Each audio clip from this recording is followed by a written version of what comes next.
Hi class, welcome to week 2 of biomedical ethics. Last week we set the stage talking about what biomedical ethics is, and we discussed principalism and placed this premier or primary ethical approach in historical context. This week we'll be going over 3 other normative positions that could guide decision makers in the medical context. In particular, we'll be looking at virtue ethics today. On Wednesday, we'll be talking about deontological or duty-based ethics. And then on Friday, we'll be discussing consequentialism or utilitarian ethics, which plays a huge role, as you'll see in your readings, determining questions that concern the distribution of scarce resources. All right, so the lecture today will be structured as follows. First, I'll do a quick review of the key principles just to keep them in your mind, as we're not going to be touching upon them throughout the week. Then I'll be discussing what normative ethics is and the distinction between law and morality. Then we'll be discussing virtue ethics, and I'll be pointing towards a case study or a TED Talk. All right, so just to recap from last week, principalism developed post-World War II and encapsulates 4 key ethical areas of concern that generally occur in both clinical settings and in research contexts. The first principle, and as we'll talk about in the future lectures, one of the most important principles post-1980 is respect for autonomy, or the choices that patients and research subjects make. Then we have beneficence, that mandates that we do those actions which promote the wellness or well-being of patients. Non-maleficence, or do no harm, one of the oldest principles in bioethics, hearkening back to the 2,000-year history of when when medicine itself first became a profession, and justice are the benefits and harms of actions and of research studies equitably distributed between groups, right? Or are there unjust distributions? Now, as I touched upon on Friday, principalism is a pluralist ethic, meaning that it identifies several, or works to identify several ethical concerns that arise in specific contexts. And we talked about how respecting a patient's choice, such as DNR, etc., is important, but also benefiting the patient is important as well.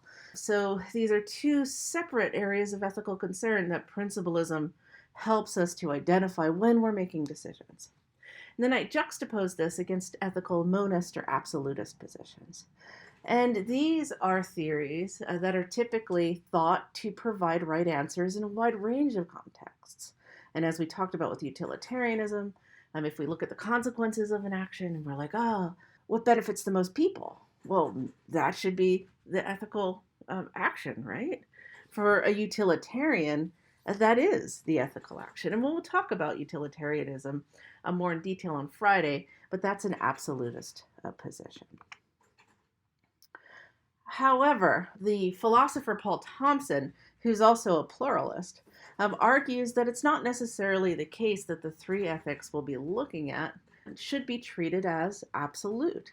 That in actuality, they identify key areas of concern during the decision-making process. And he put together this nice little illustration to highlight what he's talking about. And he's like, well, when we're faced with a problem, or when we have to make a decision, and we're thinking about or brainstorming possible ways to act or address the problem, we don't think of all of the potential ways that we could address the problem because there are various factors that are constraining the possibilities that we could actualize. We might have technological limitations. We might have law or policy limitations. Like, for example, if I need to get my brakes fixed and I don't have enough money to pay the mechanic, going into the bank and taking money is not an option that I'll most likely consider because it's a violation of the laws of the land that we accept. as a society, and customs and norms. So these particular constraints, laws and policy, customs and norms, technology, etc., have ethical import. And as we'll see, it connects to what's called contract theory in ethical spheres. And customs and norms as well. We can talk about several normative aspects of that. And then you have the conduct, where you've chosen a course of action, and then you bring about that course of action. Well, conduct and the way that you hold yourself brings up a host of issues concerning virtue. Are you acting as a virtuous person? Are you not acting as a virtuous person? Are you acting in a problematic manner? So we have rights and duties and contract theory, which is a normative concern and constraints. In conduct, we have questions concerning character and the way that you're acting. Are you acting like a good doctor, for example, good medical professional, or are your actions problematic and may cast doubt on the quality of your character, like House, for example, to bring up an older medical series or TV show, right? And then we have the consequences. Well, so you've made your decision, you've acted, and now there are a wide range of consequences that occur because of your actions. And consequentialism clearly captures issues concerning consequences. Well, did the consequences harm people? Did the consequences help people? What is the ethical fallout of said consequences? So rather than thinking of the three theories that we'll be looking at, virtue ethics, deontology, and consequentialism, as absolutist theories where you must accept one and only one, Paul Thompson is arguing that they each highlight important aspects of personal decision making, and as such can be treated as, at least tacitly, a part of principlism, as additional principles in your toolbox.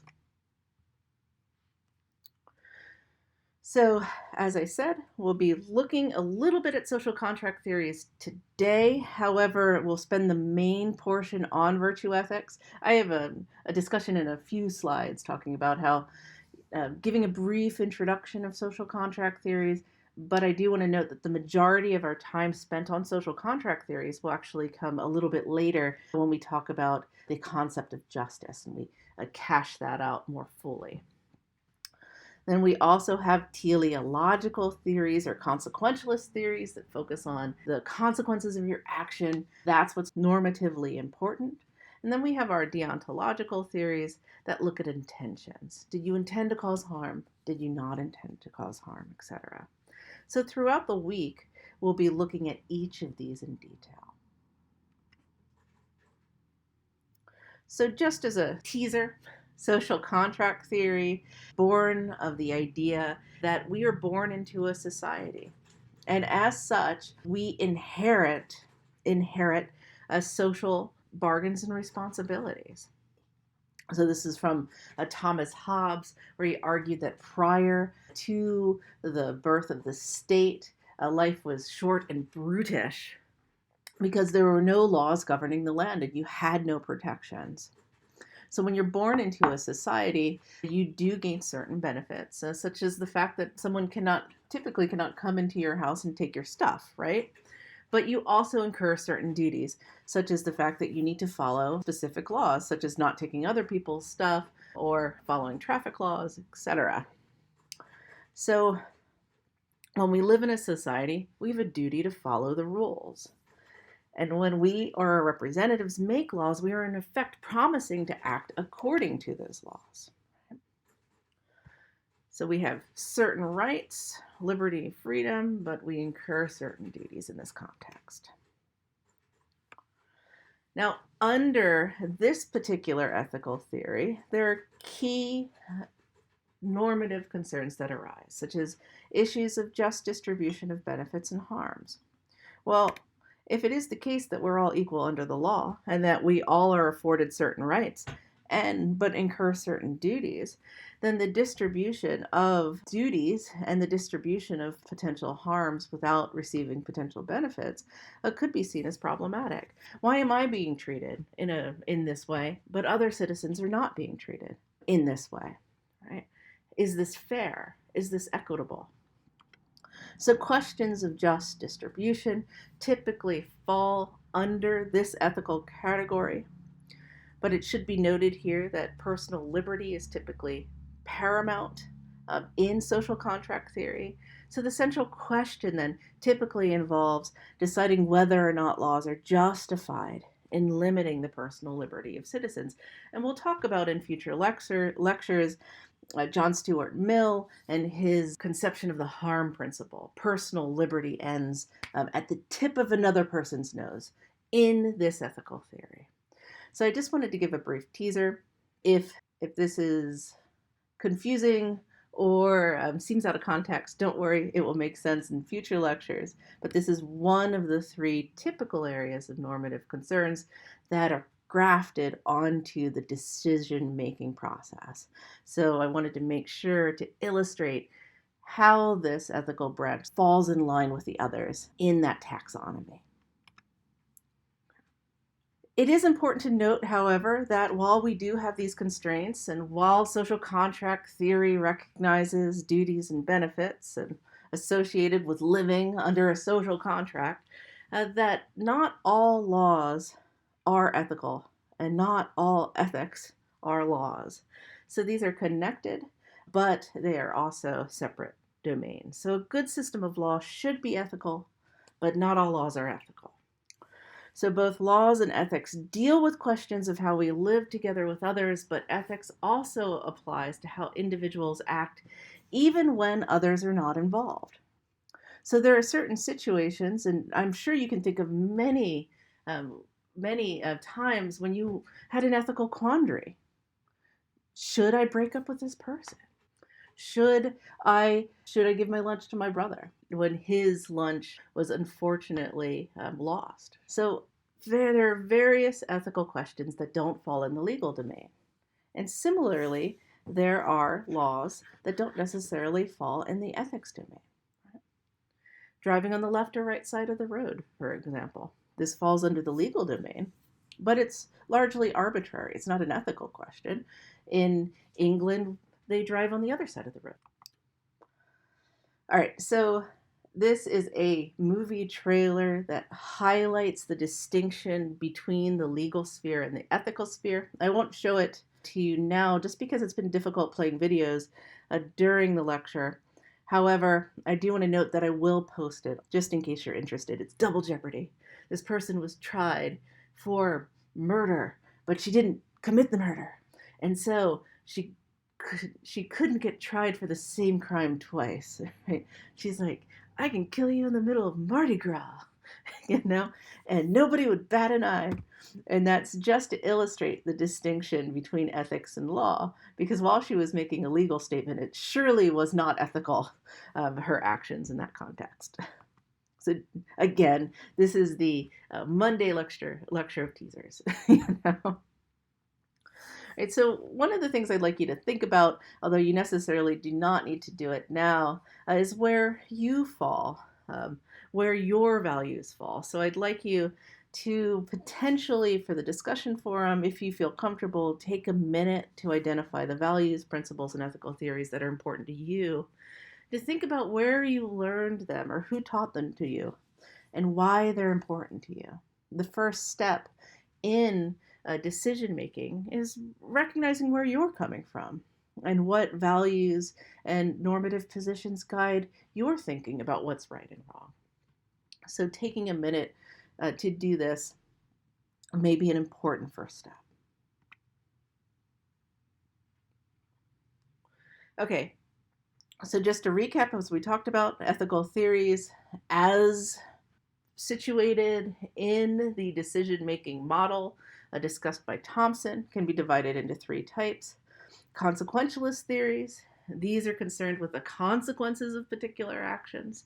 Deontological theories, these concern the intentions that a person is making. So do you intend to cause harm? Do you not intend to cause harm? I think about, I like to use the example of um, when you're driving your car and let's say, goodness to Betsy, you accidentally hit your neighbor's dog. Horrible situation, right? A consequentialist would argue that even if you did not intend to hit the dog, that the consequence is that the dog is harmed. And so you are ethically responsible for addressing that harm. Whereas a deontological theorist would argue, well, did you intend? Did you intend to harm the dog? If you did not intend to harm the dog, then consequences don't matter. You're not ethically responsible for hitting the dog, right? Because you didn't intend to do so. And then thirdly, we have agent-centered theories. These are concerned with the overall ethical status of yourself and various agents. So are you the type of person that would want to hit a dog, right? And if so, what does that say about your character? So agent-centered theories, such as virtue ethics, focus on determining the character of the person, whereas consequentialist theories deal with consequences, and deontological theories focus on intentions. And we'll be looking, as I said, at all three. So virtue ethics in a nutshell, very quickly. Virtue ethics is one of the oldest ethical theories. It was born prior to even the development of medicine as a profession. The founders were Plato and Aristotle, and they argued that in order to act ethically, you need to act virtuously. And all your choices are a part of your larger moral life. Every time you make a choice, you are determining what type of person you are. And this is contributing to whether or not you are virtuous. So the key to living a moral or good life for Plato and Aristotle and other virtue theorists is to take the time to think about your actions and to choose that action which follows what they call the golden mean. Right? So a virtue is, just to define our terms, a trait of character that is deemed to be excellent, that is deemed to be good. And both Plato and Aristotle identify key character traits that they feel highlight the best of those in society. And those are what you push towards in virtue ethics. So connecting this to the medical context, what are the traits that make a good doctor? What are the traits that make a good nurse or other medical professional, right? A good social worker. What are these traits? And Plato and Aristotle would argue that we should identify these traits and then we should work towards living those as an ideal, work towards embodying those. And that's part and parcel of living a virtuous life.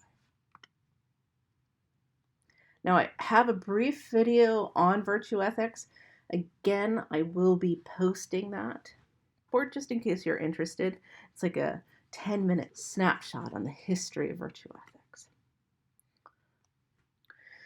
So for the Greeks, to become a virtuous person, to become a virtuous doctor, to become a virtuous nurse, virtuous professional, we develop these traits of character through experience. And we try to find a balance when making decisions. So more generally, to be a virtuous person, they identify 4 traits. Well, they identify more than 4 traits, but I'm going to use 4 traits as an example. Being a courageous person for Aristotle was a virtuous trait. It was a good thing. Being a just person was seen as an excellent trait of character. Being a temperate person and a prudent person. But in order to find courage or to figure out which actions were courageous, we needed to experience, for the Greeks, both an excess of that trait and a deficit of the trait. So for a courageous person, in order to act in a courageous manner, it's important to be able to demarcate or separate what it looks like to act in a rash manner. Jumping into every situation in this context, for example, is seen as problematic. You're not being courageous. You are being overly eager to start fights, right? But in the same token, running away from every situation is also not courage either, right? So finding that nice middle ground between jumping into every situation and running away from every situation for the ancient Greeks was what it meant to find the golden mean, or the desirable middle between two extremes, one in excess and the other a deficiency. And they use eating as another example. Finding the mean where you eat just enough, not too much, not too little, is finding the golden center. So when we're thinking about what it means to be an excellent person, to be a virtuous person, it's important to identify those traits that are important to you, and then to think about the excess, having too much of that trait, and the deficiency, having too little of that trait. And what is the perfect middle ground? So, another thing that you could think about in your post for this week is, what are the virtues or the excellences that make a good medical professional? And how are they, and what is the golden mean for these? What is the excess and what is the deficiency? And what's the target that should be aimed for? Yeah. So I do use the example of both socializing and studying for virtue ethics to put it into context. Like, for socializing, you could socialize too much, and then you will not have enough time to finish your work.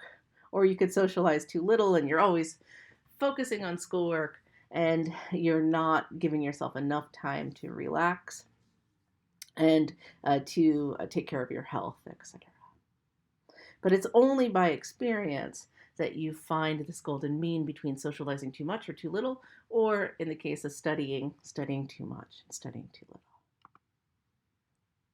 I'd like to leave you with a few thoughts. Today we covered normative ethics and how absolutist positions can be utilized in a principlist approach. We talked about the 3 areas of decision making. We talked about constraints when we're determining what actions to consider. We talked about how virtue ethics connects to conduct, and conduct can be weighed as good or problematic. And we talked about how consequences could matter. On Wednesday and Friday, we'll be discussing deontological ethics and consequentialist ethics in detail. So if you have any questions or concerns, please let me know. And I am looking forward to exploring and discussing these 3 very distinct positions this week, and to talking about how they guide decision making. Thank you.